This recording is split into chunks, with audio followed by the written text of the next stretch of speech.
Jim, 61 years old, saying, Shanna and team, hello. I'm retiring at the end of 2024 from the federal government. I'm rolling over my TSP.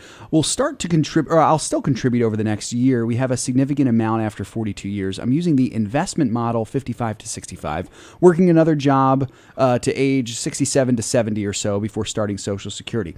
How long should it take us to have the money invested? Should we have 6 to 8 companies in each sector, less than 6%, or stick with the 2 to 6 number? And again, he's 61. What do you think, Shanna? Yeah, so if you have all of the money in cash right now and you're looking to fully deploy, I would say do it over the next 6 to 9 months. You take the amount of money that you have to invest. Now, if you're 40% invested already and you maybe only have 60% to go, I would take a shorter time frame, maybe 4 to 6 months. But if you're 100% in cash, you could take 6 to 9 months to get it fully invested.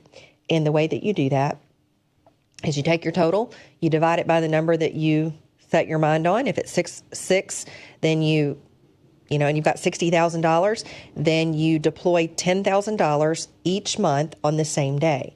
So that is going to, you're going to need to be really disciplined in doing that. No matter what the market's doing, if it's moving higher or moving lower, you're going to go ahead and deploy that money. Because if you're constantly watching the headlines, you're going to end up 6 months down the road with maybe 20% of it invested because you think either, the market's too high or there's a better opportunity coming, or maybe you're afraid that it's going to drop or whatever that might be. So being disciplined is a very, very important, it's probably the most important trait when you're going to be in the business of managing your own portfolio.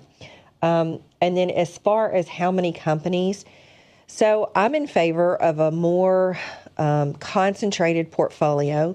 You probably want to have anywhere from, 25 to 35 individual positions if you're doing the investment model, which means that you're building your own portfolio or your own mutual fund, so to speak.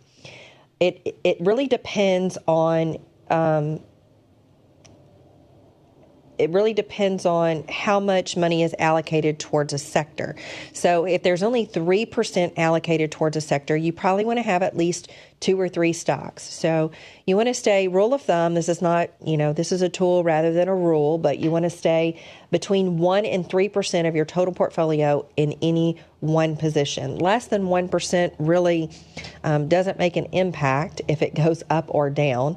And having more than, say, 4 or 5%, which is really the total upper limits, for being concentrated in any one stock brings a little bit too much risk into the portfolio. So, 6 to 9 months if you need to get fully allocated, and then, somewhere between 25 and 35 positions.